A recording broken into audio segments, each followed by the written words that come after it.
It says we're live. I think there actually may even be audio going through now via these. What did I need to do? Just upgrade the dang app? Well, that sounds like a user error to me, but hey, guys, what's going on? Memes here. Yes, let me. I'm just. I'm double checking to make sure because every once in a while I like to. I change my audio and then it doesn't like to work. So that's why was it check once, measure no, measure twice, cut once. I learned that.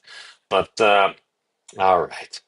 So we're gonna assume things are working, but yes, I've been gone a little while. Finally decompressed a little bit. Paid a little bit of tribute to the fallen Lord of Darkness, Ozzy Osbourne, earlier. And now it's time to start getting back into the groove of things. And summarize the Wolf from Summer School. Why? Because I have the shirt. And if I have the shirt, that obviously means it must be true. Stephen Wolfram also gave me a certificate. Thank you. I'm not sure I deserve it, but let's recap the Wolfram Summer School at 2025 program. Yes, Rick. Make sure to measure the cheese twice. So I'm not gonna lie. Even from my initial intro for the week zero physics project stuff, I'm sitting there, I'm like, I am so out of my place. I am surrounded by a whole bunch of geniuses, and I should not be here at all. That's it. They were very accommodating. Those folks there, they're very good at what they do. And even if it's like, if people will be like, listen, I'm not an expert. I barely know a thing about this. You should go talk to this person. Since you have certain folks there, it's usually in person, easier to reach out rather than doing electronic thing. Now, somebody like Professor Stephen Wolfram, has been a remote CEO for 35 years, so he's kind of used to that. Some of the other younger folks are pretty good at that, but it was just generally a really good vibe there. It was a pleasure. Now, again, must reiterate, this was held at Bentley University. I slept there the first night, I think. The second night, I didn't really sleep. So I'm fortunate enough that I live close by that I don't mind a 40-minute morning commute, seeing as I used to live in the greater Waltham area. So that did make it a lot more palatable, and I was able to get my Dunkin's iced coffee in the morning. So America runs on Dunkin's. Hey, those are the memes that helped forge me. But it was it was also kind of here's the thing: you're supposed to be working on a project, you're supposed to be doing these things, and then you also have classes and stuff. And again, it's you're paying to go, so you might as well take advantage of all those classes that you can. Now, having to be upon the physics track and starting like a week earlier, many of those classes were required for recommended for all students.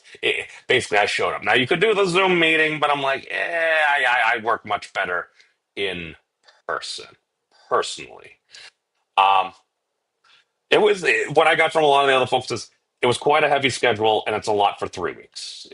Technically four if you have week zero, but then again, to be fair, it's only really like two-ish weeks or so because the last couple of days of that third week are basically you're doing your presentation. There's an open poster session, uh, and then basically people are checking out on Friday. So it's a lot to take in. I did feel better after sitting through some of these lectures that we had such folks as oh god, not it wasn't Gregory Chaden. It was oh my god. I forget his name, but we had Professor Baradas there because he's local. He was over at Harvard, and he gave one of the longest lectures I've ever seen. Literally, the classroom stopped working. That's the only reason why it kind of seemed to wrap up. Because he went on officially for, he got there probably like 5:30. He was at the cafeteria, and him and Steven and some folks, they were yakking about history. He was supposed to be giving his lecture at 6 o'clock. We walked back up there around 6:15, 6:20 ish or so. He started getting going. And then he went till about 10 o'clock. And around 10 o'clock, the classroom got a little bit quieter and started getting warmer because I noticed, I'm like, the HVAC system stopped working because it shut off at 10 o'clock because nobody's there after 10 o'clock. Why would you waste that excess energy? Okay.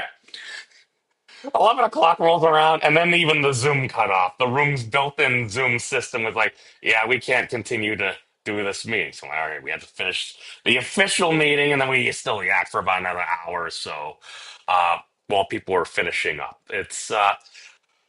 I personally had just been of the opinion that I'm like, hey, you two should talk some more. It'd be great to see you on a live stream, just because I personally think there's a lot of overlap. Some folks disagree with me. That's totally fine. But oh, don't let me escape you from the current madness. I've been doing this to try to escape the current madness myself, Charlie. Oh, geez. Hope you enjoy. And maybe we can have a brief interlude of the madness of the stuff and things going on in this world. Pardon me. All right. So now that we're hydrated, what else can I say? There were a lot of really cool people there. Like people that had intelligence in areas that I'm like, I didn't even know you could be smart about those different things. Like one person, what was it? It was after probably one of the math lectures or something like that. Maybe it was the category stuff, theory stuff kind of seemed to make sense. It's like, all right, we're setting a group structure over here, saying it, but some of the heavier math stuff, especially when you're really tired and maybe you didn't get a lot of sleep the last night, and like a 3, 4, 5 o'clock in the afternoon lecture, and it's kind of going on some more dry things. It's I talked to somebody else. It's like, so did you understand any of that? It's like I kind of took it like, was it like a number file video? It's like, yeah, the general concept, yeah, it kind of took away and stuff. And if you sit down there enough, and again, they make the stuff available so you can always go back and review it and stuff, which is important. But if you're there on a Zoom, you have the ability to interact with a number of professors and ask different questions. And personally, I think the general gist I also kind of got away from a lot of it is a lot of it was also kind of networking because it's that was actually one of the things I put down. Like, why would you like to go here? What are you looking to get out of it? I like to network with some folks, so we still got like keep the Discord servers open for the individual classes and everything, so I can continue to interact. So basically, I'm going to be putting out a call for different from 2025 alumni, so to speak, to basically come present their work and stuff. Because I know the Institute does that, but that's more of a formalized setting, and some folks, some people get nervous, especially if it's a more formalized thing. Whereas I just like a cartoon character half the time. I don't know. I feel like it's an easier interaction for some folks. Uh, that and also I enjoy banter, if y'all couldn't tell. Uh, and some of the banter there was great, especially every once in a while. You're bantering with Stephen Wolfram at like midnight or something. We're talking about like the end of the French colonial era, and I just comment, I'm like, they had an armada. That Stephen Wolfram turns to me and responds. He's like, no, that was Spain. France had Algeria. And I'm like, that's a thing. I can argue over whatever that thing was, but excuse me. I enjoyed myself a good bit of banter because it's like I'm saying those things. I'm like, this might not be true. If it's not true, it's gonna have like a friend like Stephen Wolf around because they're gonna call you out. They're gonna no, that's completely untrue. It kind of reminds me of my old man. It's like mention something about like well Newton and blah blah blah century. It's like no, you're 150 years off there. It's like damn, some folks are really good at history. But overall, it was a great experience. Um, even I poked around on the day when people were supposed to be checking out because they also had the high school kids giving presentations. God, those kids give me hope. So freaking smart. I'm just looking at some of the stuff. I'm like, all right, so something about helping with insulin moderation and stuff like that. Okay, that sounds useful to a whole lot of folks.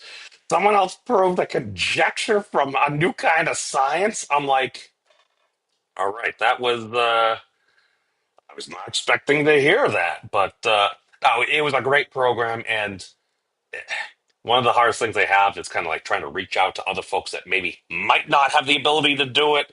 And he's like, listen, if they could show us some folks that like literally need some financial aid and stuff like that, but they're really passionate about this stuff, we're happy to try to help these folks out and stuff. And he said, certain places they reached out to.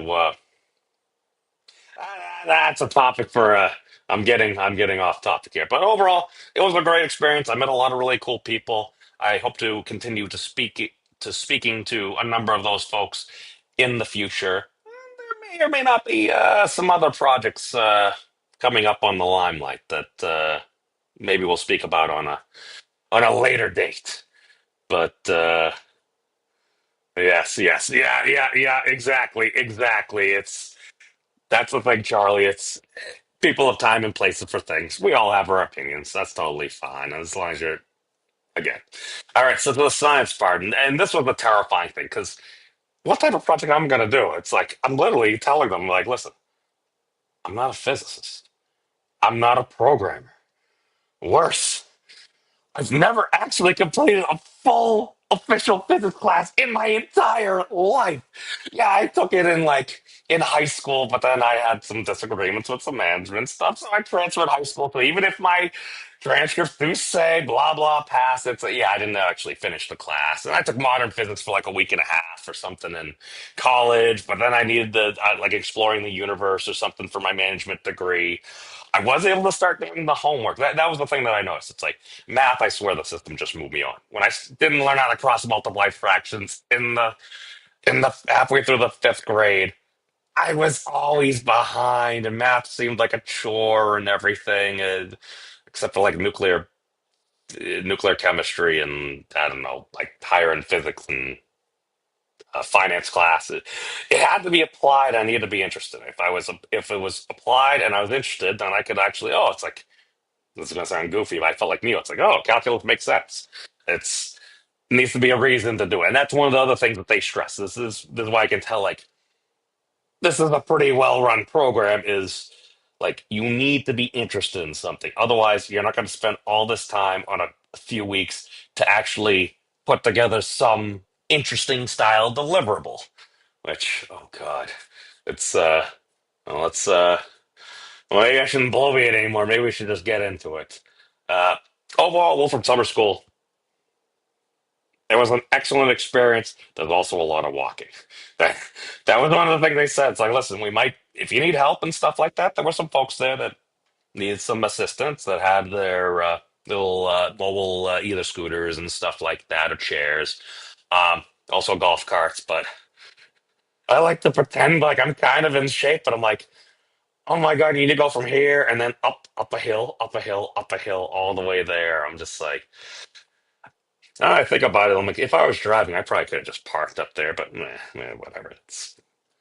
If I'm still able to do it, then hey, why the heck not? But yeah, no, it was a great experience. I learned a lot, met a lot of cool people, and hopefully, God, I need to send Steven an email so I can actually book to see another interview, so to speak. And if I'm around these parts, and maybe we'll do it in person.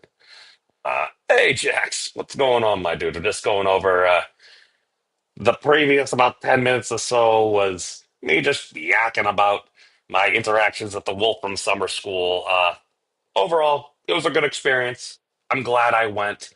Um, but ultimately, it's like, okay. Now we're getting to it's they work with you. They work with you, and basically, the more that Stephen Wolfram kind of knows about your background, the more you can kind of tailor things. And dang, he was good. I was putting together this notebook to try to argue for all these directions and area. I would have blathered on for like at least 20 minutes. In 12 minutes, he's basically like, all right, I think you should focus on this. Maybe look something this. If this really isn't working out, then just pivot going in this direction. It's like, wow. I don't think I've ever seen Stephen Wolfram that concise on anything. He had to assign a lot of projects, so he's been doing this for a while. So I'm like, all right, he was good. Uh, but let's actually get into it. Let me move this along. Oh, I was talking about woodworking earlier, Jax. I was over at my mom's house and we were talking about like building things, and every once in a while you try to figure out things. And it was in the seventh grade, my tech ed teacher, Mr. Diamond, he's like, all right, I need you to build a bridge, and we're going to put a 2x4 on it. I'm going to put it in the pressure press, and we're going to pull down and see whose bridge can hold the most. So let's shoot a test bridge. Do a test bridge, literally triangle. Why? Yeah, it's simple. Look where it broke. Oh, it just broke on the edges. Everything else was totally fine. I'm like, all right. Built a slightly stronger bridge, all excess material, put on the weak points. He cranked it. I broke his 2x4. I cracked it. I cracked his testing 2x4 because it went past the pin at like the 300-pound hydraulic press.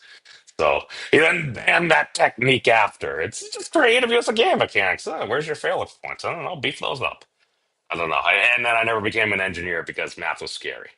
Uh, and now you have stuff to do the maths for you. Okay, so let's get into this. I'm also using you guys as kind of proofreaders because I submitted this probably like close to 2 o'clock in the morning. I was tired. Roommate's cat was it happened to go in heat a couple of days when I was planning to be my most productive. So like minimal sleep. I still need to finish editing the notebook for some put the sources in the right places and then a few spelling errors. But the general gist of it uh should make sense. So let's see. What do I do? Okay, share over here. And let's share this window. Okay. So this is terrifying because people have actually seen it. Some people have liked it, and God, apparently the editorial board kind of like it, it was a staff pick of the articles. It's now distinguished by a feature contributor. I'm not sure. Maybe they just give that to everybody. I don't know, but that slightly terrifies me. All right. So as we can see here, we have what's known as our hero picture. So this is the general thing you'll see, like at the bottom of the Wolfram community website. You'll see these things go along. You'll see these crazy pictures. So what do we have here? Okay. To be fair, I'm not the only person that totally memes Stephen Wolfram. Uh, okay, so this dude over here, I kept meaning to try to code this, and at least my personal skills and at least the time I spent with the Wolfram chat assistant and even chat GPT and stuff like that, it's like, yeah, I was supposed to sit down with one of our coders, but he was like literally like the go-to coder, so he was like busy with stuff and I just kept missing him. Long story short, I just went to Keynote and just like hacked the heck out of this. Just gauged it and zoomed in. But basically, this is the modern SI units and their relations. As we can see here, we got meters, kilograms, Kelvin, candela, and moles, amperes, and seconds. So these solid lines indicate multiplication. The dashed lines indicate division. So that's also why I'm kind of able to go through this. Some of these might little be off. Like I should probably have gone from. Yeah, I should have just done the volume thing. That volume thing is needs to go to a few other things, I believe. Uh, but okay, so instance, it's like, all right, you've got meters and you've got seconds. Okay. Oh, look, actually, that should be. Oh, you got meters divided by seconds, so you could do seconds divided by meters, stuff like that. Oh, look, that's acceleration. Oh, look, meters divided by seconds squared, and uh, oh God, I never actually put the chart anywhere. I had an explanation chart that I was supposed to go through. Wow. I totally was a hack at this. I'm sorry. I'm sorry. Yeah. Well, the Kelvin seems to be I've been thinking about that lately. It seems to be maybe a little bit of an excess. All right. So let's just get into this. Oh yes, we need to get into the Stephen Wolfram meme. I showed during my presentation, and I think he seemed amused. To be fair, I wasn't even really looking at him, so I can't actually say. I'm just making that up. All right. But basically, if you go through the Wolfram methodology, the way they laid it out, basically they have some notion of the causal graph, so to speak, or a multi-way causal graph, I believe is how Professor Wolfram puts it. It's basically an observer, whatever that might be, whether that's an individual or whether that's a particle, however you want to frame it. Um, it seems like it's taking it literally. That reminds me a little bit about some of the stuff that Bill has been saying. Uh, a maximally tangled observer, given the construction that they have, outputs energy at the Planck power. Now, what it outputs the Planck power, and that's just an energy per unit of time. The Planck power is an enormous. Okay, it's puts out a Planck mass of energy, aka a Planck energy. So basically, about the energy of the strike of a lightning bolt per Planck second. There's a lot of Planck seconds in 1 second, aka it's like 10 to the 5 or 10 to the 7 solar masses per second. Now, even in their note, we'll get to that in a later part because I actually go through it, and I guess that's the point of actually putting together a paper or at least a forum post. Uh, Long story short is they have these factors. The claim is the elementary energy, the elementary time, and everything, but they're just working with Planck units, and they have a scaling factor psi. But the thing is, these are both derived by the same scaling factor. That scaling factor is one, these are going to be the same thing. If it's a million, those are going to be scaled the exact same. If it's originally from the Planck energy and the Planck time, the thing is, they dropped the numerical digits and just did the exponential powers for just a rough case calculation. And even when you just do that, it comes out to be like just under half the Planck power.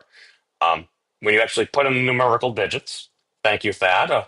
Occasionally, that might be something worth paying attention to. I Rick has stressed this as well.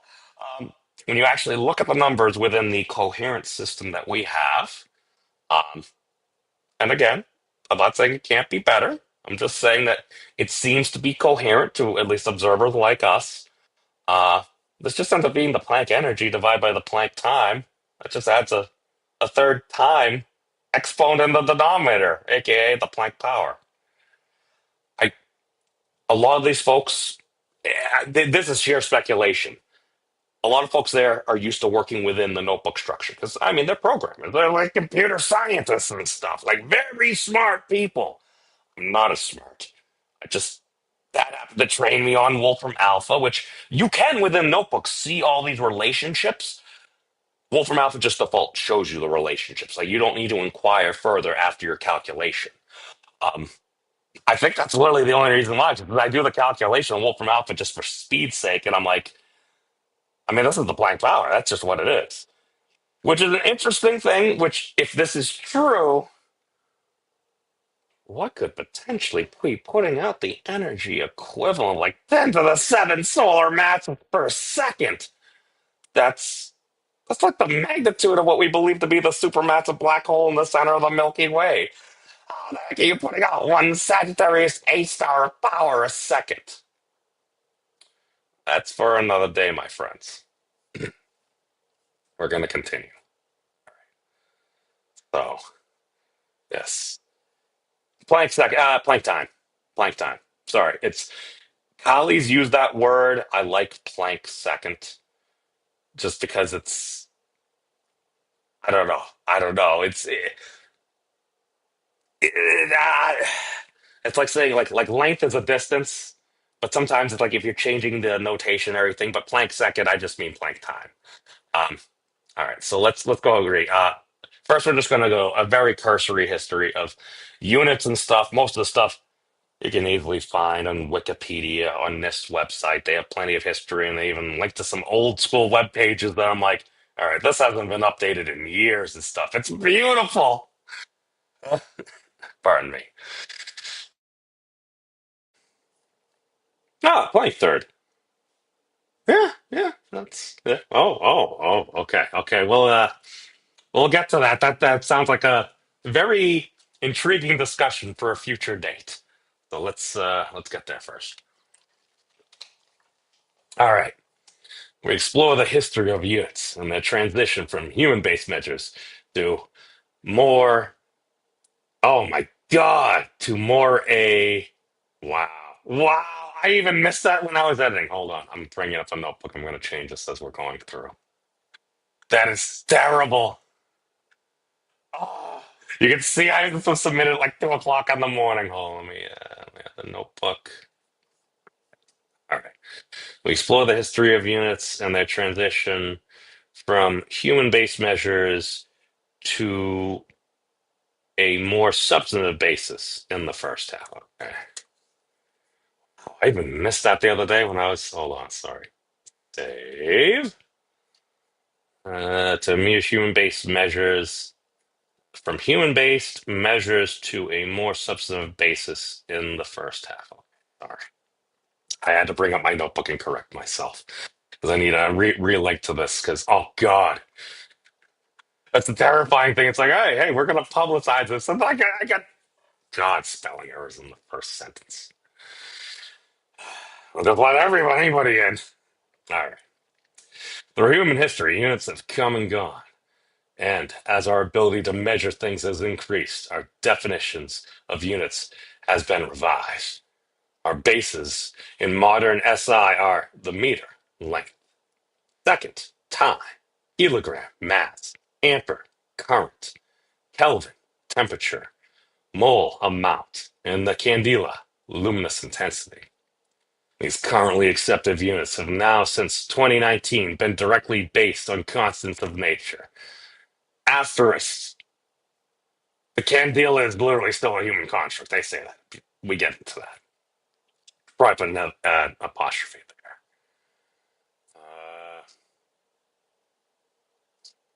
Okay, that's going to cost too much. I'm running through how much more effort I would need to put in there, but that's at least what they say on the website. All right, in the second half of our investigation, we will look to see how we may extend the current Wolfram Physics project schema to incorporate such dimensions of reality. We find a speculative connection between the Planck flux, as I did update this because there was a space there, so that is fixed, as the number of nodes within our current multiway system psi. Exploring this it's XI. I think it was, I called it C, but they kept on saying psi, but I'm like, wait a second, isn't like the wave function thing also like psi, or at least within English pronunciations? Oh, is that why? Oh God, I forget. I think it was some astronomer or physicist where she's like, anybody that uses this notation deserves like a place in like hell or something like that. I'm like, this is what I'm working on for my summer school project. She's like, why? I think I now see the confusion. Um, yes, welcome, awesome one. Da. Let's see. Basically that's our at least limit of what we think we understand. Um, I think there's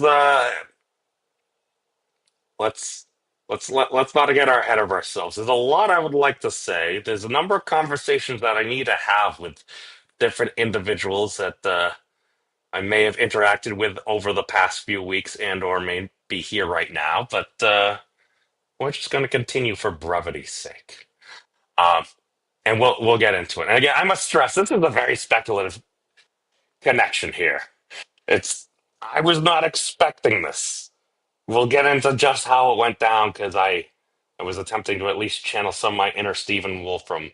I'm like, that's a blog post. Let me just kind of speak in this generalized manner, so to speak. Okay. And there's a lot of so to speaks in here. Just FYI. Okay. Within our current multiway system, psi, exploring this avenue allows us to compute values within one magnitude within initial physics project estimates. And a maximally entangled observer in the causal graph would generate zeta, which is equal to the Planck power. Cool. Again, I was not expecting any connection there. I'm just like, let's do a history and just talk about some units and maybe ways we could go about it. It's like, those were derived from two very different methods. Again, most Occam's razor, probably just a coincidence. Every once in a while, though, Occam's razor might be very telling. Sometimes it depends upon perspective, I claim. Units, how we got here. The story of units is vast, often a matter of preference, and the following is merely a slice, so to speak, of a much richer history worth exploring. This se- this section, oh God, no period. I put the period in there after. Yes, I put the. Ta-ta. Yes, okay. I put this. The section will detail early human, literally, based measurement, and then we will I'd explore, I did change that, a brief history of how each of the currently accepted base SI units came to be. First, a quick example to illustrate how one may get to the same result using different units of measure. Okay. And I needed to do this to literally set the tone. Yes, I'm talking about T. I had to look these up. I wasn't sure of the conversion. These are things that have boggled my mind. I'm just, all right. For somebody that is not good at culinary skills, this this is literally me in a nutshell. Often has been said the right tool for the job makes all the difference. In regards to units, this is literally the case. Take, for example, perhaps one requires 2 cups of flour for a recipe. With a requisite flour available in a unit measuring cup, no big deal. However, if one does not have the requisite cup, then one may default to adding 32 tablespoons of flour. 1 cup equals 16 tablespoons times 2 cups. One has neither a cup nor a tablespoon, but a teaspoon. One would have to add 96 teaspoons of flour. 1 cup equals 48 teaspoons times 2.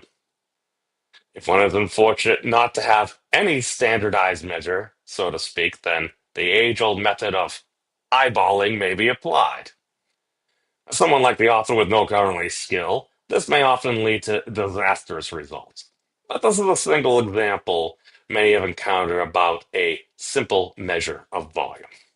And then you can go into, well, that's actually an amount of something, and then the observer's like, oh, that's a volume. Yes. Okay. So units, a very human basis. Following up on our adage about the appropriate tool for the job, we must ask ourselves, what does one do without the appropriate tool, so to speak? Answer, we use what we have got. A simple answer, but is the seed for how our modern system of units developed. Before the modern SI system, units were a very personal thing.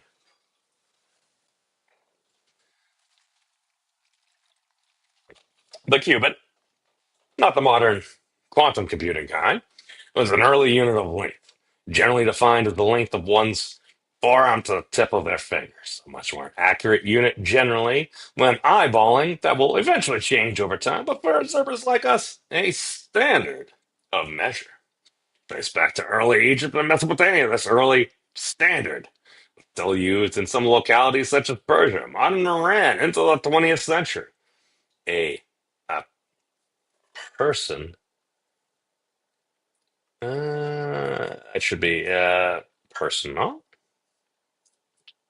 a personal, let me see, how do I say it? Other, a simple answer.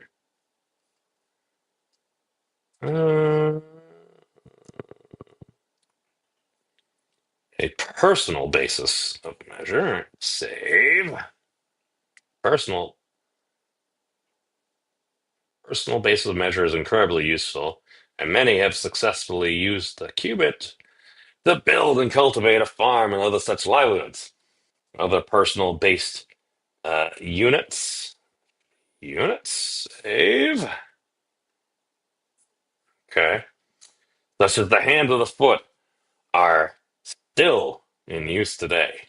And they used to measure the height of a horse and feet in the imperial system. Okay. Got those. And again, thank you for Rick for helping putting me on this initial journey. I probably wouldn't have even gone back that far until he brought up, you got the qubits and everything. And I'm like, oh, okay. Well, that kind of makes sense. All right. Let's see. The reader can clearly see the arising issue here. We are all different, and thus my qubit would likely be different from your qubit. Folks back then realized this, and more standardized versions of these measures were implemented. Going back to our friend the qubit, a royal version was often used. Oh, that should be a comma there.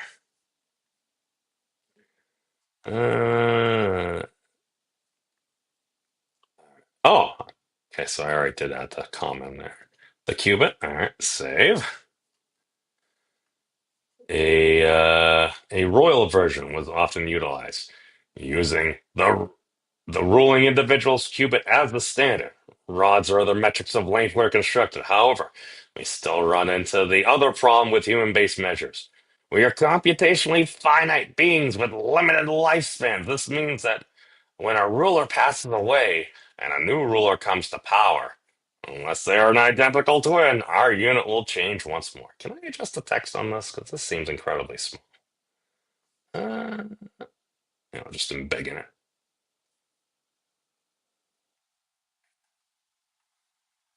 Maybe should I just do from the notebook? Maybe that's just easier. Yeah, let's just do it from the notebook because this is. I'm sorry, it's bothering me. Hold on. It also makes it easier for me to edit. It's God, I'm so lazy. It's so tired. All right, so file. Hey, Bill, I see you there. Yeah. No, we are talking about maximally entangled individuals, and at least give me just a second. I'll bring up the meme again. It's window. As we go back up here, right, at least according to the Wolfram methodology, a maximally entangled observer, as we can see, a Stephen Wolfram that has a double cover of a causal graph surrounding him. But we did have to superimpose a little bit and play with. But according to the Wolfram Physics project, to the best of my knowledge, their maximally entangled observer, zeta, would be equivalent to the Planck power. At least according to the calculations of what Wolfram Alpha told me.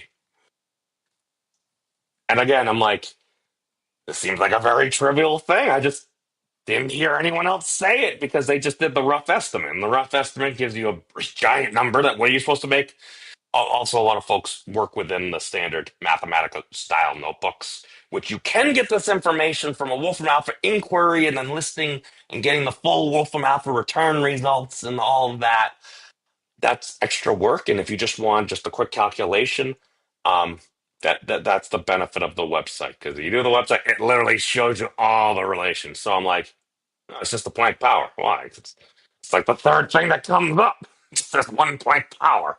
Or like 0.9997 because it's only like five significant digits and you're relating things. So, I mean, that was kind of cool. And when you asked Stephen Wolfram in line at lunch, it's like, how did you know a maximally entangled observer would output the Planck power? He's like, I don't know, I did. Like, 'cause when I do your calculations, that's what comes out. He's like, oh, well, okay. I haven't thought about this for a while. I'm like, okay, yeah. So, I mean, I was pleasantly surprised, but yeah, no, we were just talking about if you take the quote unquote observer thing seriously, what does that mean? Even my mom asked that, so I got to go through that a little bit earlier. Okay. All right, so we got down through here. All right, so let me make this bigger. 'Cause, will this? Trying to think how much this might screw up things. No, we'll be fine. Okay, 200% seems good enough. All right, so all right, here we go. All right, the reader can clearly see the arising issue here. We are all different, and thus my qubit would likely be different from your qubit. Again, we're talking about the length of an arm to like a fingertip. So early, literal human basis of measurement. Folks back then realized this in a more standardized version where okay, so they had the royal version. Uh, okay, yeah, we already went through this. So basically, if you're setting it to the royal monarch or reagent or whatever, um, once they passed away, unless you had an identical twin taking over, yeah, you were gonna have to change it. So that seems like an issue. Okay. So we have early methods to account for such variations led to the British rod, based on a randomized collection of 16 different men's feet. This is literally from this history of the meter. It's it's like, what are you talking about? Probably add that in. I'll do that later. Otherwise, this will just take forever. Uh, well, we may credit those utilizing the power a of a standard distribution. The problem here is still plainly evident. What sample are we taking? Are these folks all from a similar lineage of large-footed folks, so to speak, or vice versa? Is that the best thing? It's like you're saying a random thing. It's like, all right, well, if you took the average of everybody, maybe, but you see the problem. Standardization to set metrics, whatever they may be, were most often driven by commerce. Oh, duh. How much of this good am I receiving for my financial exchange? Places like India and China standardized units earlier than Europe, which lacked standardization until the 1800s. Following the pressure, and again, it's when you're talking about the different things, yeah, there'll always be different exceptions or anything, but hey, I have a citation here. It leads to something, right? Oh God, there we go. See? Yes, the redefinition of the meter. It's actually here. Wow, that looks so terrible. Oh, okay, so that was the history. Was it the history redefinition? I'm realizing that I should probably do this in multiple parts. Okay, here's what we're gonna do. I'm realizing there actually is. Uh, no, we can get through this. I know. I'm just. Where are we? Here's the measure of the height of a horse. Blah blah blah. Okay. Following the pressure of commerce, standardization would become more necessary.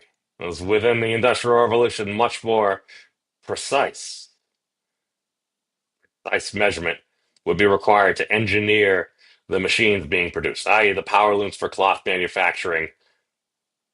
That's basically input for me. I live in a mill city and I grew up being told that all the time. And if you're saying that that wasn't a basis for doing there, I probably don't believe you.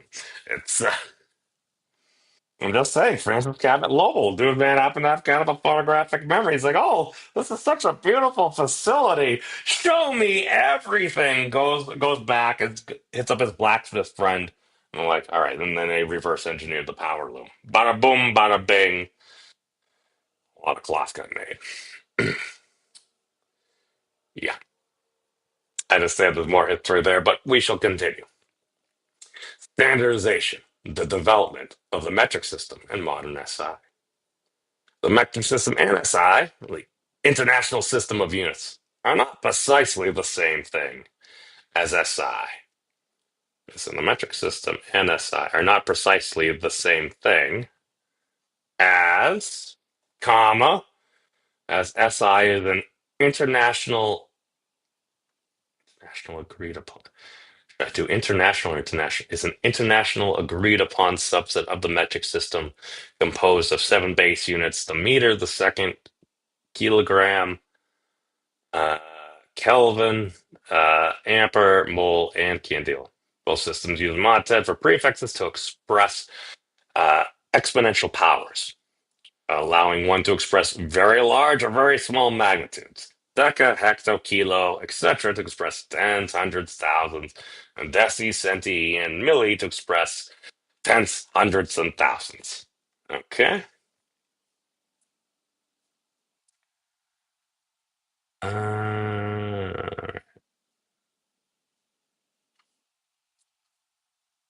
going to go with that's also from three.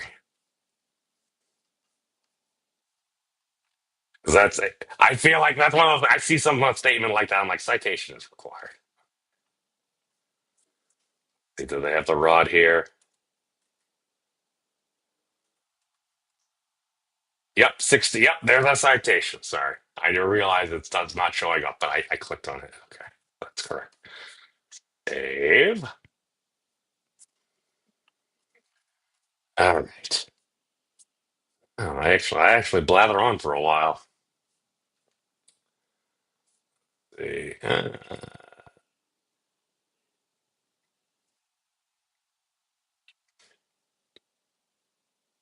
right, standard.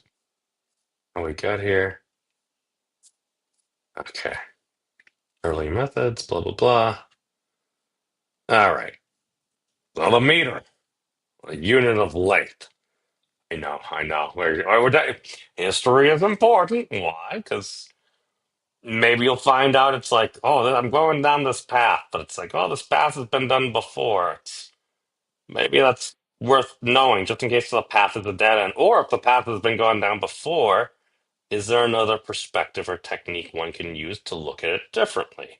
They don't run into the same dead end, and okay, who knows? Maybe you find a quote unquote secret door, so to speak, and all of a sudden things just start to make sense on a very broad scale. Now, I tend to be an optimist, so I think something like that is possible. It's as you can tell from the tone of my voice, I may not be saying everything just right. I think we can do it. I think we can do it. I think human beings are extremely capable, and I think there's some really cool stuff coming. Likely. Could be totally wrong. Could be totally wrong. Okay.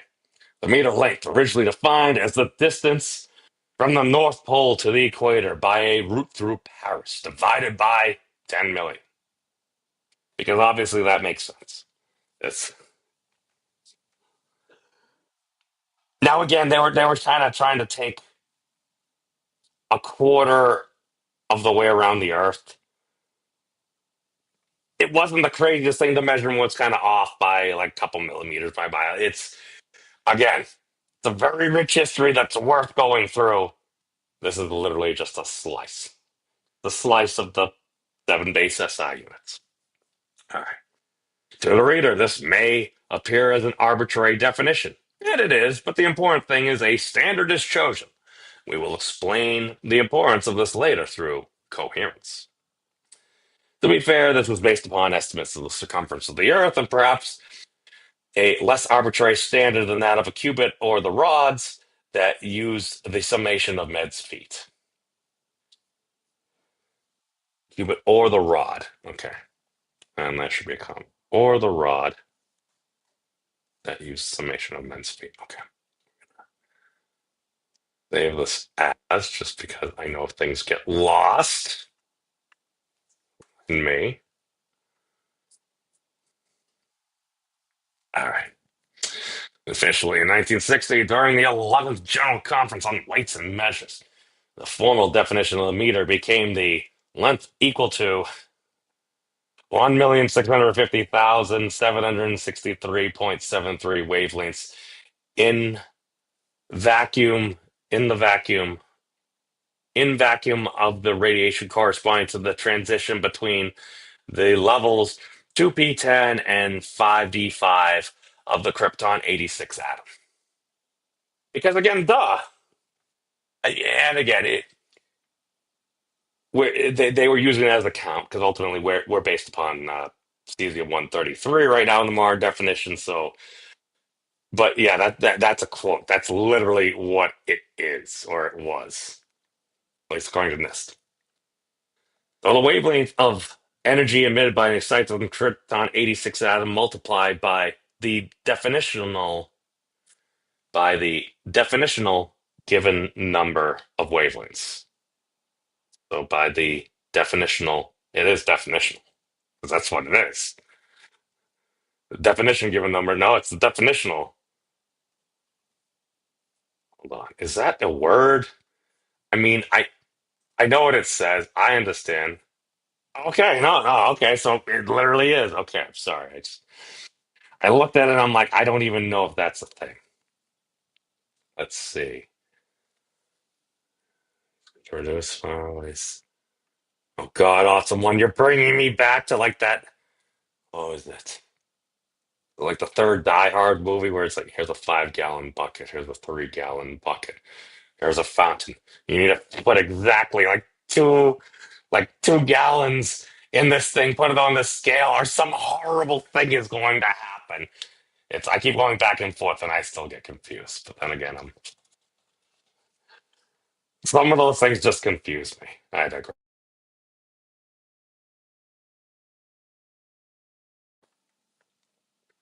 Oh no, dude, we did not go into hardness or anything. It's oh god, there's so much more to go into, and that's very interesting. See, I used to do a little bit of blacksmithing, so I always found that fascinating. It's like, all right, and get this metal up to a particular temperature. You can do all these different things to it. And then if you quench this and you go through the right sequence of steps, you get steel. That's pretty awesome. Let's see. Yeah. No, literally, yeah, the easiness parts. The easiness parts. Julia Child units makes everything better with butter. Well, it's that's hard to argue with. And again, I am an American. Uh, let's see. Cupid is greater than the qubit, I don't think. Yeah, I don't think. Yeah. That's just what they have. But as we go through it, you realize that some of the stuff seems kind of wonky. And is it necessary? I express my personal doubts and everything. But oh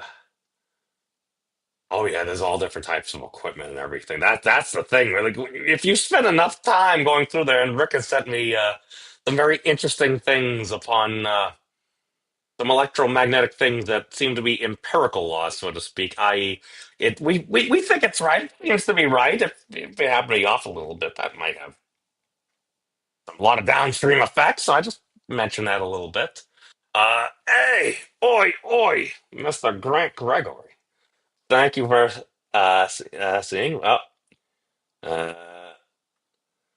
well, this is the thing: is if you're just if it's like in Gladiator and you have your own farm and stuff, and you just need to lay out qubits, you're using your own. Most of the time, it's not going to matter. Once you start getting into a lot of commerce and high precision machinery, whether it's like power looms, locomotives, stuff like that, things where you need Bill would know about this because he literally, I think, worked for Ford for like 20, 30 years. It's you need certain precision to a certain magnitude to get out the maximum amount of performance for a given design. I mean, I kind of used to be a metalhead, and I'm like, it has more horsepower. It says more horsepower. No. You quickly realize you don't just throw in your K&N air filter. I'm automatically get 15 more horsepower. I'm like, yeah, that's not how you want a complete tuned system to maximize your things. Otherwise, you're just throwing stuff on and hoping for the best. When you should go to a lot of those shops, like often you could spend more money. Was that necessarily necessary? I don't know, you just bore something over and did like a half a millimeter or something like that, and to get a wee bit more displacement, there you go. And again, that also requires people with a lot of personal knowledge to at least do that right. Uh, Okay, to comment on the Canada units, to be fair, I'm so lucky that Google Maps updated the kilometers per hour because I wouldn't have been able to go through all there and be like, the whole time it's like miles per hour. All right, the, divide in half and add 10%. That generally keeps you safe there. Otherwise, it's like, what, 100, 110? This doesn't seem right. Oh, wait. Oh, kilometers. There we go. Hardiness. Let's see. Moles. Moles. It's not moles. Moles are in here, or perhaps Stephen Wolfram's favorite unit, moles per acre. Which you're like, what the heck is a mole per acre? It literally means the average number of mole critters per acre. So you can't make this stuff up. Oh yeah, and also the Rockwell scale. Uh, oh God, I'm so far, but this is why I'm terrible. Uh, yes. Can confirm. We've gone on a long journey. This channel has a lot of deep lore and everything, and I had to pay tribute to Ozzy earlier just because, well, that shirt had been to a lot of Ozfest, and it's at least an adult now, so. Uh, XYZ. Oh God, the IPK, the International Prototype for the Kilogram, that's. Should I put in those pictures? I had a lot of pictures, but your notebook was only supposed to be so big. And I got terrified at the last minute. I'm like, oh God, I'm gonna have a too giant notebook. And no, it was only like 8 megs. Um, but okay, let's bring us back. don't think it covers any of that, Bill. Not at least not that what I saw. The SI system just has seven base units, and they basically those derive, yeah, and there are going to be some more derived units. And again, the only way I was able to do a lot of this stuff is because one, a lot of really smart people teach me a lot of stuff. Thank you. The acknowledgement section is for. Uh, and then also just the modern tools and stuff like that. It's like I didn't know genius or something like that. It's like you're saying this is the stuff you're using. Put it in. Put it in. Put it in. Okay, so it's the Planck power. Follow basic logic. You're scaling this by a thing. You say you don't know what the thing is, but you're scaling them by the same. I should just keep going because otherwise I'll ramble for. Oh God, I've already been going on for an hour. Okay, let's go through some of the units. We are not going to finish just because getting a little bit later in the day, and I want to have more of a fresh mind to go through this. So we'll go through a couple more of these units. And again, the link is down below and everything for the actual post. That oh god, it became an editor's choice on the Wolfram community with like terrible little errors and stuff there that I just needed. Okay, let's do this. Let's save this guy again. Let's finish another one of these units. So we'll go through time for now. 'Cause time is seems to be a very fickle thing. All right. In 1983, we nailed down the speed of light to its current, not to be confused with current, that we shall discuss later, value of 299,792,458 meters per second, now defined as the mag as 1 over the magnitude of c, or what we just said, voted on November 16th, 2018, in Versailles, France, and adopted an SI on May 20th, 2019. I.e., I only knew about that because when I was replicating some of Thad's calculations, I'm like, these numbers different that differ from code adders. But not just the numbers, but the numbers that Thad based it on. I'm like, why did those change? That seems like a very odd thing. It's an updated SI, apparently. And we looked into it. We go into the website, poke around. Oh, they did a redefinition thing, and I'm not sure a lot of folks are aware of that redefinition. Some folks are. Some folks in chemistry, I've heard through the grapevine, and again, just this is just something I heard on the internet. The chemists are very not happy because it kind of broke the mold. It only changes in like the last couple of decimal places. Who cares about that? Are the chemists? All right. So the second time, originally defined as 1/60th of a minute. A minute is 1/60th of an hour and 24 hours in a day, aka an earthly convenience. The concept of minutes and seconds was first used in astronomy to help survey the cosmos. The Babylonian Greeks used this idea to dissect the sky for celestial observations. About 5,000 years ago, Egyptians are credited with the use of sundials to note the progression of time. Water clocks, those utilizing tanks of water with steady drip rates, were used in Egypt and China to more reliably measure time. Candles, not candelas per se, have been used through history to track time, but run into the same standardization problem. The hourglass is a more modern accounting method arising in the past millennia. All right, mechanical clocks came about in Europe during the 14th century and improved over the following centuries with spring-based technology. In the 1700s, the pendulum clock, developed by Christian Huygens in 1657, encouraged the Royal Society of London to propose this as a timekeeping standard. Interestingly enough, this method of timekeeping utilized a unit of length, the pendulum on the length of things. So it's, forget who told me that. I feel like that person is either here, maybe they're at the summer school. If I'm talking about something that we had a conversation from, And you vividly remember talking with us about me. You told me, please just send me a message or something like that. Remind me so I can give you credit. Every once in a while, sometimes, if that happens, somebody else may have actually told me it too. And I tend to give credit to the person that told me it before, or at least I heard it from, but I will still give credit to. You should just give credit where credit's due. That's all. Just give shout outs. All right. So yes, I realize I jumped literally into back to the uh I literally jump into atomic clocks. Why? Because to to go through this, I probably should add like a small section of just atomic clocks. So I do kind of just jump to it. I go for like the 1700s to atomic clocks. It's just the amount on atomic clocks and using the kind of like for the meter there, they were suggesting those things. You go through on the clocks there. There were so many different clocks, and they kept going back and forth, back and forth, back and forth. Um, they used cesium for a while. At one point, they're talking about doing pulsar timing arrays, but at least for our history, we had clocks. We got to atomic clocks, and now it's defined back again as the more modern. Now defined in SI as the inverse or 1 over the frequency of cesium 133. So we are dividing time by frequency. Interesting enough.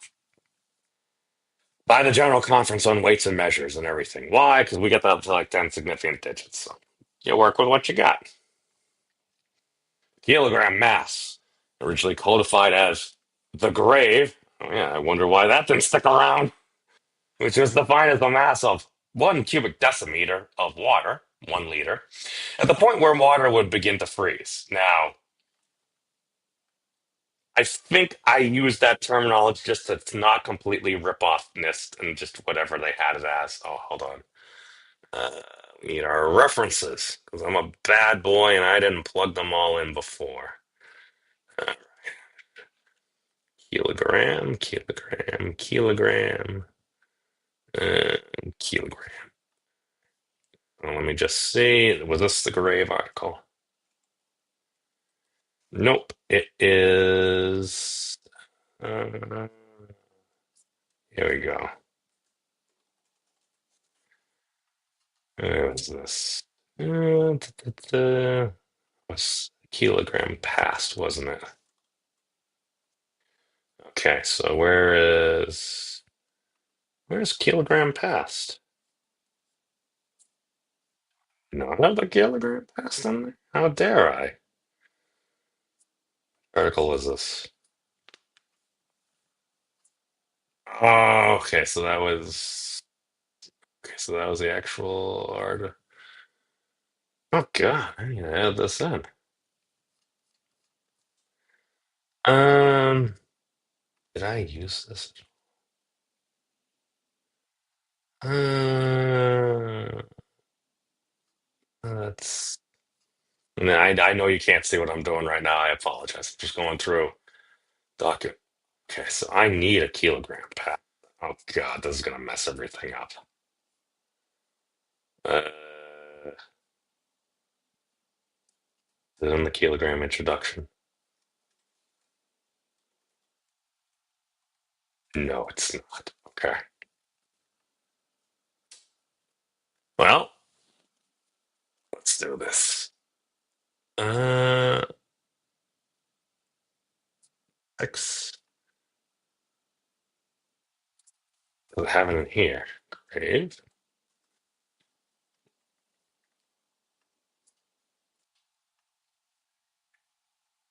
So we're gonna change number 7 to this. Wow, I'm such a hack. It was just the AP article about the actual kilogram change. Okay. Let's save. All right, so now I can just do, yeah. Okay. I know, I'm such a hack. All right, so it's at least coded to be hyperlinked to 7. All right. Uh, bracket 7, and we will hyperlink you. and 7. There we go. Bye. There we go. Cool. It works. It works. See, it only took me like 5 years to start to learn how to do rudimentary things. Grams affect the new Mass Effect game. Oh, I see what you did there, awesome one. I see what you did there. That's see, originally I was proposing, I'm like, people talk about dark matter. I'm like, would it be better to phrase it as our observed dark mass effect? Um, because that's what we believe it to be. We believe it to be a dark mass effect. Um, let's just say that I have a suspicion that Stephen Wolfram has publicly said that he suspects dark matter may be kind of the quote unquote caloric fluid of our time, and that back in the day they thought heat was, oh, seems to flow to different things. What flows? Oh, water flows. So it's like a liquid. So it must be a caloric fluid. It's like, yeah, that didn't seem to be right. So I know that he has said, and even on the physics keynote that he gave for the summer school that Wolfram Institute posted, I think I shared it the other day. Um, he says he suspects that dark matter is the quote unquote caloric fluid of our time, and I. But we move on. So, all right, where are we? Where are we? Da-da-da-da. Da- Yes, when done helping the Batman theme. All right. Okay, so we already did the meter. So save again. All right.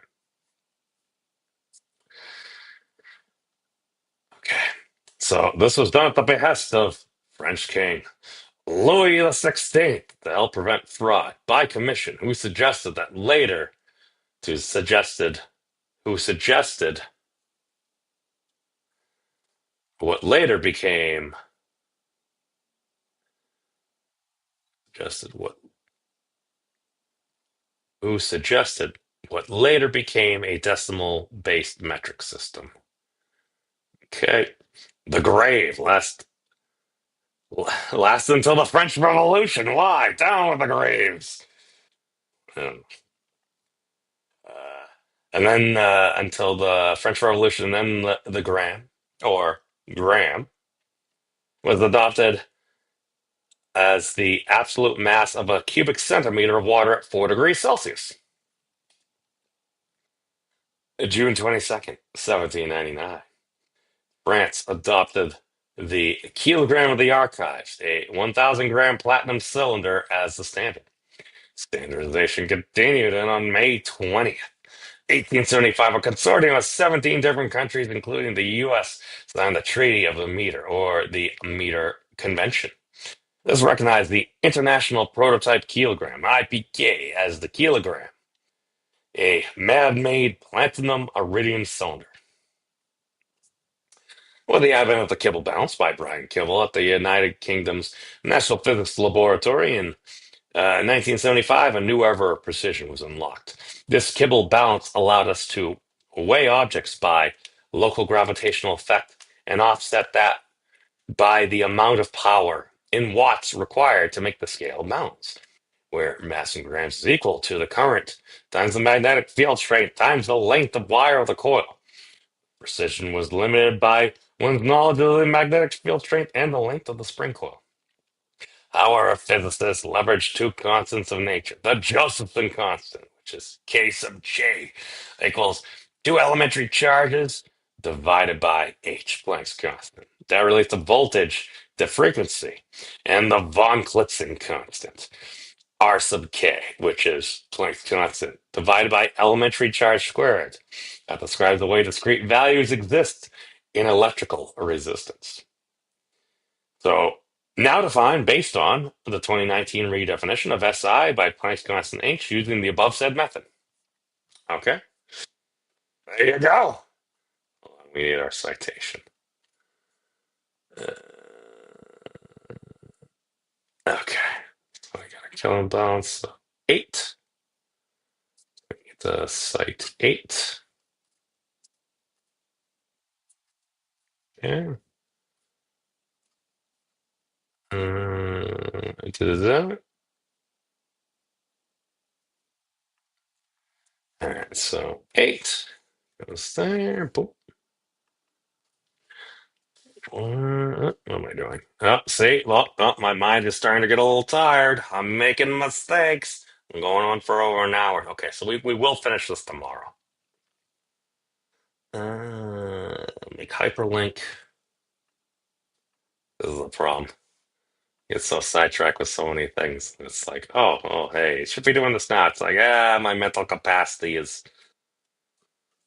it's kind of dipping. It's kind of dipping, folks. All right, there. All right, file save. Also, one of the things that you take away from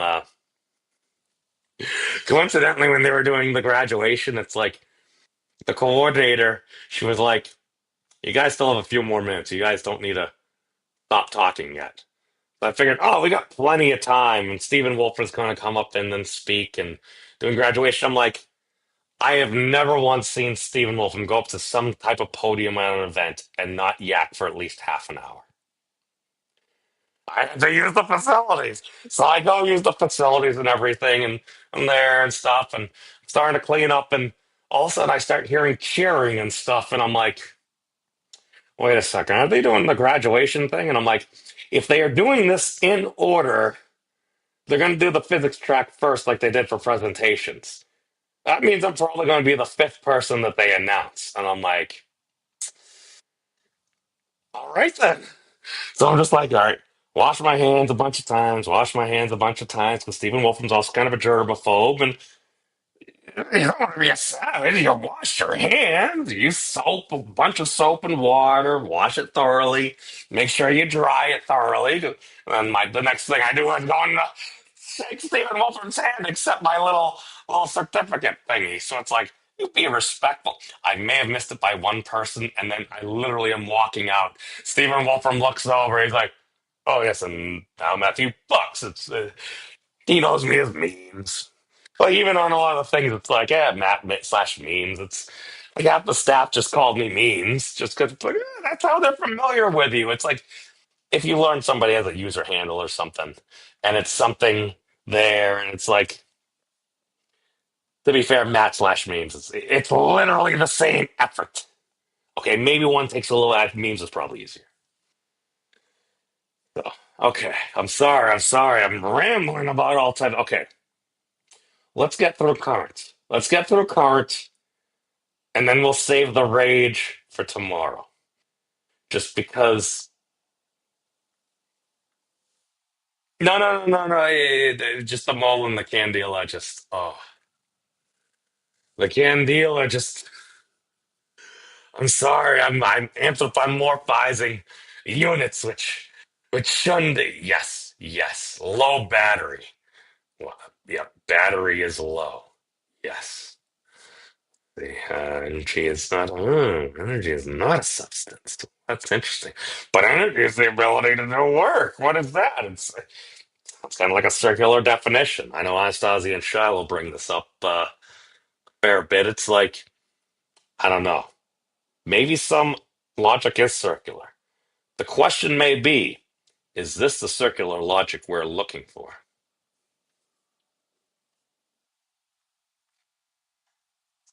Well, I mean, it was a big room. We had like 100 something people in there. So it actually probably more, maybe like 120, because there was some of the high school kids and then other folks were coming around to tour and stuff, different employees and stuff. Uh, yeah, so I'll rage on the Candela, even though it might be a good idea. Um, Again, personal preference. Let's get through current. All right. So the ampere current. Originally, let's go back up here. See, 10 meters, seconds, and kilograms. We're gonna do amperes. Okay. So I think personally, think I'm biased because the way it's been laid out, I think you only need these five. And to be fair, you actually look at the ampere there, it's actually based upon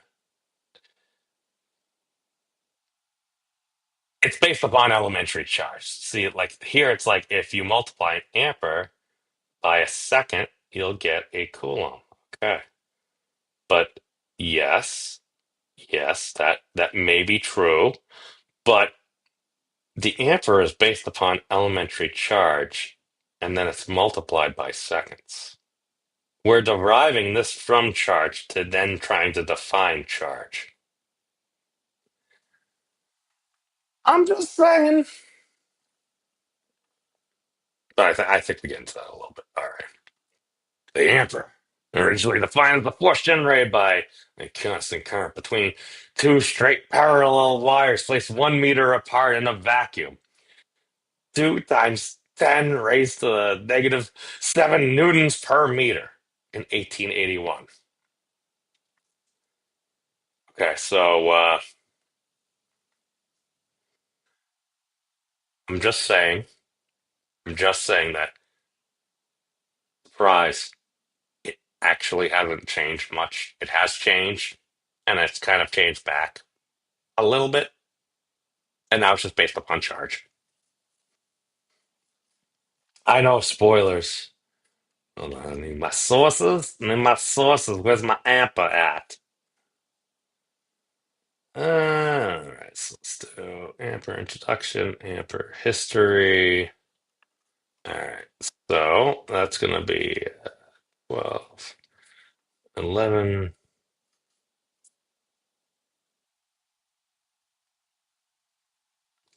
It's everyday life. Ampere is internationally recognized. So let's do 11 and 12. What's 10?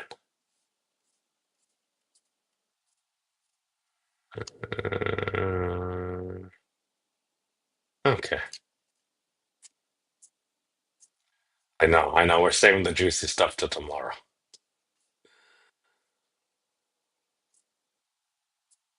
7? Oh, I need more citations, don't I? Bad. 7. Uh, so 8 is kibble, and then 9 was the redefinition. All right. Da, da, da.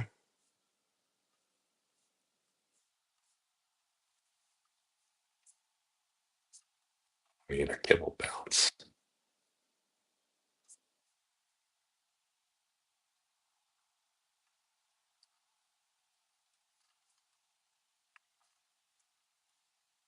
Totally. See, I'm already.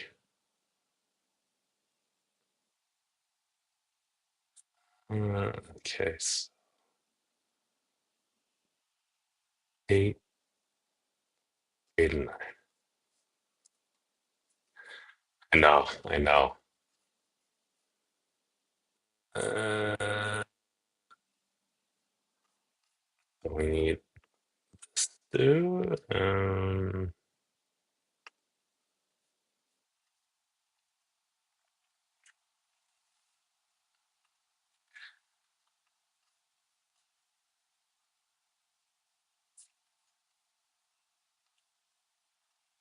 Did I have these in here twice? Feel like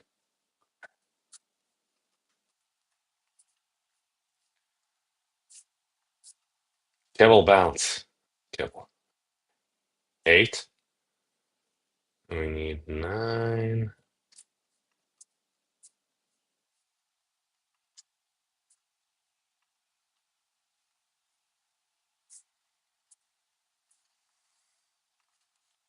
All right. Be right back with you.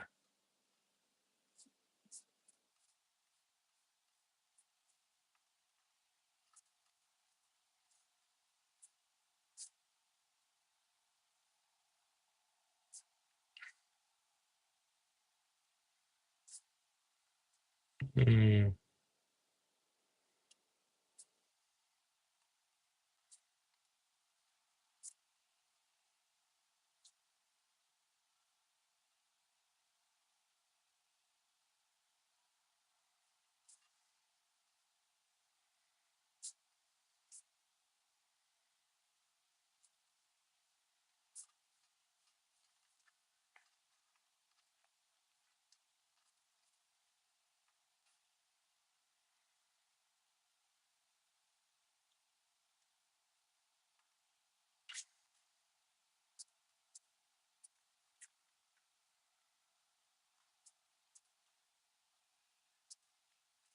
Okay. So this needs to be changed.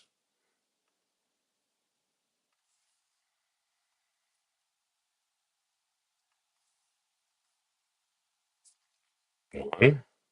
Change that to that. Two.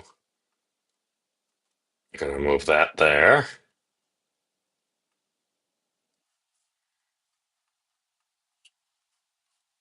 And we're gonna move that there. All right.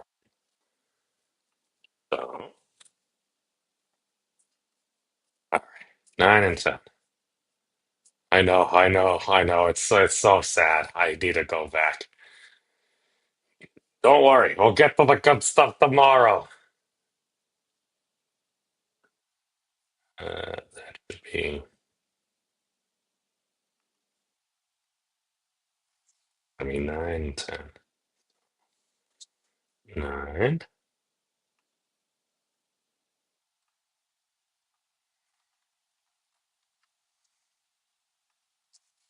Go to 9 there. Yep. Apply. And then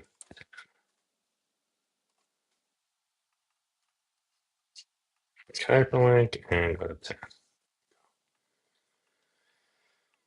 Work. Cool. I'm such a hack. Oh, whatever. It is what it is. Let me get back to friends. Let's see. Oh God, how much have I missed? It is choice. Hey, you guys, it needs to be edited. Yeah. I'm not gonna lie. I got a little afraid. I'm like, wow, it was so bad. I just figured, like, I saw somebody post an email. I'm like, all right, let me just walk away from this a little bit. And then I checked the other day, and it's like you've been added to like listed over here. I'm like, wow. Now I know why, because it's like you happen to have findings, and it's like if there is any there. I mean, personally, it might actually maybe draw up some more interest in Wolfram Physics, because that may or may not be one of the things that they're trying to get out there. Is kind of like those bridge essays, I believe. Is some of the institute's supposed to be working on about how there's existing things out there, how we can take things that might be from the Wolfram kind of side of things and kind of jump to physics that we may know, or maybe interestingly enough, maybe there's physics that perhaps folks aren't really aware of. Perhaps they should be more aware of. If there happen to be some essays that help bridge Wolfram physics and that to other stuff that people may be aware of, the big thing is just getting people aware of what might be out there and seeing if there are interested individuals that would like to work on stuff like this. Because ultimately, the more we find out about our world, the better we are able to do cool stuff with it. Hopefully, we're going to do amazing cool stuff. I think is that James Wiles from the Institute. He has like a theory of awesome or something. He's like, yeah, I think the theory of the world should be to do amazing things. I'm like, I totally agree with that. Now, how do we get there? Yeah, maybe a method or something we could debate. Yes. Hey, you guys. Oh, wow. I went way too far back. Wow. I'm so terrible at chat. Okay. I'm getting my bearings now. I used to follow a YouTuber with that name. Uh, yeah, I'd love to say that, but most of all this stuff has been done by far smarter people than me. I just kind of look and I'm like, put in the things, click. It says it's that. It's again, it's the tools with what you work with, how you navigate the things. It's just when Chad sits down with me and it's like, all right, you go through literally like thousands now at this point, maybe tens of thousands of potential Wolfram holes and just see relationships. And again, it's like a lot of it's just numerology, it's just trying to fill in my own lack of knowledge from not being like a physics major or anything like that, and just being like seeing how these things relate. So it's like I really have no idea my perspective because I'm like, I, I mean, other than that, I don't know anybody else that really just spends all that time. Like you can do it, and again, Wolfram Alpha, it's a calculator. It's a calculator. It happens to keep track of units. For somebody like me with like very limited knowledge, it's like, what is this? What is this? What is this? What does this do? Again, I'm like a gamer. It's like you get a new game. What type of game is this? It's a fighting game. What's the first thing you do? Quarter circle punch. Why? I want a Hadouken stuff. That's just what you're used to. So it's like, oh, I have this. Square this. Divide this. Do that. Do that. It's like, and then you get an appreciation for like the system and it actually seeming to work coherently together. Um, that's why after kind of doing the project, it's like, all right, we have these things, and again, I have a huge bias before because it's also like, well, I do also need to edit this because it does at least on the actual article actually say Physics Monastery, so it's like need to make it look nice. Need to make it look nice. Put a little extra effort that I got terrified from, and now it's like, no. We weren't criticizing you. We were trying to share you among more. No, that's even worse. Trying to crawl under a rock. Maybe I'll go hang out with Floral for a little while. Who knows? Units boot camp. Yeah, well, not all the units. We'll get to the units because also, if you look at this unit thingy here, you're going to notice there's these couple little circles. Their arrows are going this way and they're gray. They're literally just put in there. Like the original diagram I got it from, I'll here, we'll do this right now. Okay, no, we're gonna do that tomorrow just because I'm realizing the number of steps it's gonna take and I'm starting to sundown a little bit. It's like 9 o'clock at night. So let's okay, yeah. I think we're gonna call it for now. Yeah. So let's call it here. Save. We'll save as. Wow, I'm such a hack. But I mean, it's if there is something to do with this, it is actually very interesting. I didn't realize I need to go through and finish doing what I was supposed to do like a weekend ago because I'm terrible. What am I doing? I'm saving as. No, it's save to cloud. You dum dum. Why? My laptop could get hit by a moose or something. Who knows? Seems very arbitrary. I mine went to my friend Floral, who happens to be a puppet under the rock, and his friend Wilton likes to sing a song about a moose. Maybe we'll actually end with that. Yeah. What the heck did I do?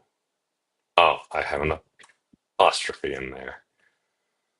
Oh, terrible of me? Okay, should be saved. All right, in that case, let's should be able to quit out. Okay. And go back. Tesla from the grave. Oh God, Tesla in the grave. Yeah. Grinding. I'll just let them run my computer. Maybe. Who knows? Who knows? Oh no, thank you. Thank you. It was an experience. It was an experience. Maybe we'll do the more clickbaity thing and just do the arbitrary selfie with Stephen Wolfram to be like, oh my God, he was there. Yes, and I'm wearing the same shirt because that was the photo for the shirt thing. So let's said I was gonna uh well, we're coming up on an hour and a half now. I won't belay it all with floral and singing the moose, but it is there. Looking up the moose song. Here, I'll put it in the chat. Uh, Floral under a rock moose. Oh my God. He did an update. Oh my God. Okay, hold on. It's I shouldn't be doing this. I should not be doing this. Or under a rock. Okay. This is what I was talking about, a Wilton song. And now I'm seeing it looks appears to be a culture casino or an AI culture casino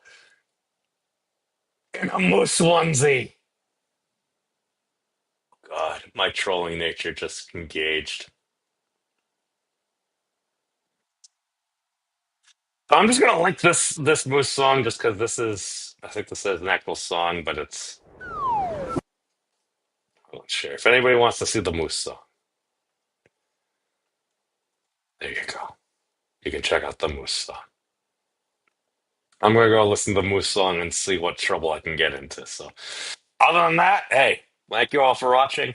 Peace out, everybody. Take care of yourselves, and we should be back tomorrow to cover part two and actually delve into some of the potential findings that may or may not relate to Wolfram physics and our reality. So until then, peace out.